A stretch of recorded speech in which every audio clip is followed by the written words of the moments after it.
kelompok 2. Dalam video ini kami akan melakukan wawancara terkait masalah pemupukan yang ada di lahan pertanian, di mana ini adalah tugas dari mata kuliah kesuburan tanah dan pemupukan. Selamat menyaksikan.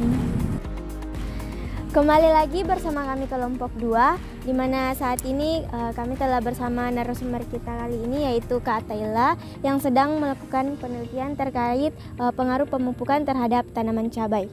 Oke, jadi begini Kak, pupuk apa yang kita gunakan? Kalau pupuk untuk tanaman cabai yang saya gunakan itu ada POC sama Bokasi. Oke, bagaimana teknik pemupukan yang Anda lakukan? Kalau teknik pemupukannya itu, kalau POC dia saya semprot biasanya itu di sore hari menjelang maghrib, itu sekitar jam-jam 5. Kemudian kalau di Bokasinya itu sebelum saya pasangkan mulsa, saya aplikasikan dulu Bokasi di bedengan. Jadi Kak, tadi Kakak menjelaskan terkait pupuknya kan menggunakan pupuk POC Bokasi. Nah, pertanyaan saya itu kenapa Kakak menggunakan pupuk Bokasi itu? Oke, kenapa saya menggunakan pupuk Bokasi itu mungkin ya yang pertama itu karena kan Bokasi itu kalau kita tahu itu kan seperti pupuk kompos. Dia itu fungsi utamanya sebagai penyedia bahan organik. Nah, yang saya gunakan itu Bokasi dari limbah daun teh. Kebetulan saya ambil dari sisa-sisa pabrik teh gelas di Maros.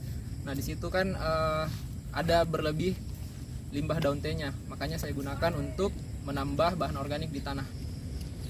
Apakah ada penggunaan dosis atau seperti apa pembagian dosis yang digunakan pada tanaman cabai Kak? Kalau penggunaan dosis itu ya tentunya ada namanya juga penelitian toh.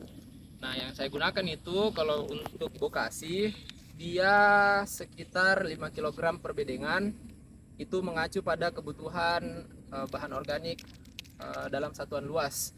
Kemudian pada dosis penggunaan pupuk organik cair yang saya gunakan itu yang pertama ada 50 ml, kemudian saya campurkan ke air dalam satu sprayer ukuran kurang lebih 5 liter. Itu yang saya semprotkan ke bedengan. Kemudian ada juga yang 25 ml setengahnya.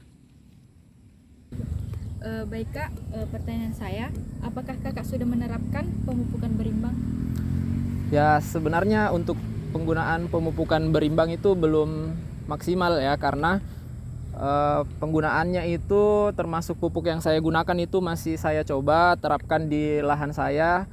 Saya coba mana yang ukuran atau takaran yang paling pas untuk tanaman saya. Kemudian makanya saya katakan belum maksimal. Lalu pemupukan berimbang itu seperti apa Kak? Yang saya ketahui itu kalau menurut saya pemupukan berimbang itu ya bagaimana memenuhi kebutuhan tanaman sesuai dengan apa yang tanaman butuhkan. Kemudian sesuai dengan kebutuhan dari tanah itu sendiri. Apakah ada tanda yang ditunjukkan dengan pemupukan yang berlebihan dan kekurangan, dan apa ciri-cirinya pada tanaman? Kalau tanda untuk kekurangan unsur hara ada. Contohnya itu kayak seperti yang di sana. Yang ini tanamannya mulai. Kemudian yang ini juga. Yang satu tanamannya mulai mengkerut. Ini kita bisa lihat daunnya, kemudian daunnya itu. Nah, biasanya kalau seperti ini menguning, dia kekurangan unsur hara dari bawah. Kemudian dia berdampak ke pembentukan klorofilnya. Kemudian kalau yang ini dia setelah saya cari tahu ada dua kemungkinan, dia bisa jadi terkena serangan hama, kemudian bisa jadi juga kekurangan unsur hara mikro, boron. Jadi Kak, ciri-ciri dari tanaman cabai yang mengalami kekurangan pemupukan dan kelebihan itu yang mana? Kalau ciri-ciri yang kekurangan pemupukan kayak tanaman ini, dia agak mengkerut, terus daunnya agak kecil-kecil, terus warna daunnya itu agak berbeda dari atas ke bawah, itu beda. Nah, ini biasanya karena kekurangan unsur hara mikro atau kekurangan kalsium atau juga bisa jadi karena serangan hama. Terus kalau yang kayak begini, untuk kelebihan unsur hara yang umumnya itu kalau kita lihat dia, kalau tanamannya terlalu hijau dia berarti kelebihan unsur hara nitrogen, dan itu bisa menyebabkan ujung-ujungnya dia bisa menguning. Seperti ini sedikit bawah. Jadi pertanyaan selanjutnya adalah apakah ada dampak lingkungan lain dari aktivitas pemupukan pada tanaman cabai, Kak? Kalau dampak untuk lingkungannya, ya mungkin karena saya menggunakan full organik, ya, POC sama bokasi, otomatis ya mungkin dampak lingkungannya itu bisa berdampak ke tanahnya meskipun tidak langsung secara langsung seperti pupuk kimia pada umumnya instan. Nah, dampaknya itu dia bisa menyuburkan tanah, mungkin teman-teman bisa lihat tanahnya itu, ya ini karena sudah hujan ya, tanahnya itu agak liat, agak gembur. Kalau bisa kita lihat seperti itu. Kemudian dampak lingkungannya yang kedua itu mungkin karena penggunaan pupuknya yang organik, otomatis ya pertumbuhannya itu tidak secepat tanaman-tanaman umumnya.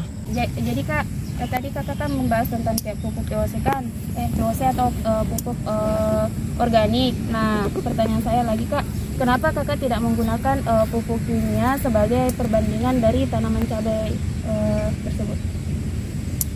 Oke, mungkin yang pertama itu kenapa saya tidak menggunakan pupuk kimia sebagai perbandingan untuk pemupukan tanaman cabai saya. Yang pertama karena saya ingin mendorong penggunaan pemupukan organik tentunya. Makanya perlakuan pemupukan tanaman saya itu full dua-duanya organik, yaitu POC sama bokasi. Kemudian kalau ditanya apakah saya sudah tidak menggunakan pupuk kimia, ya jawabannya tidak ya. Maksudnya apa namanya? Masih digunakan tapi dalam jumlah sedikit waktu awal pindah tanam, karena melihat ciri-ciri gejala kekurangan nitrogen pada awal pindah tanam itu sekitar umur 2 minggu setelah tanam, saya gunakan sedikit pupuk kimia untuk mencukupi kebutuhan nitrogennya tanaman. Itu saja sih. Lalu Kak, waktu pemupukannya itu bagaimana Kak? Kalau pemupukannya itu misal dari hari ini melakukan pemupukan, dia baru bisa dipupuk kembali 2 minggu, interval 7 sampai 14 hari. Kedua pupuknya itu Kak? Iya, sorry, kalau POC, kalau pupuk organik itu intervalnya 2 minggu. Kalau dia dari pengaplikasian pestisida, karena kebetulan saya juga menggunakan banyak pestisida, dia intervalnya itu 7 hari. Jadi setelah penggunaan pestisida ke pupuk itu harus ada interval 7 hari baru bisa dipupuk.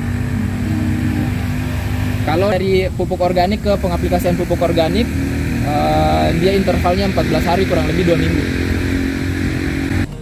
Baik, itulah tadi hasil wawancara kami terhadap Kakak Kaila. Kepada narasumber Kak Kaila kami ucapkan terima kasih, dan semoga hasil wawancara kami ini dapat bermanfaat bagi kita semua. Sekian dan terima kasih.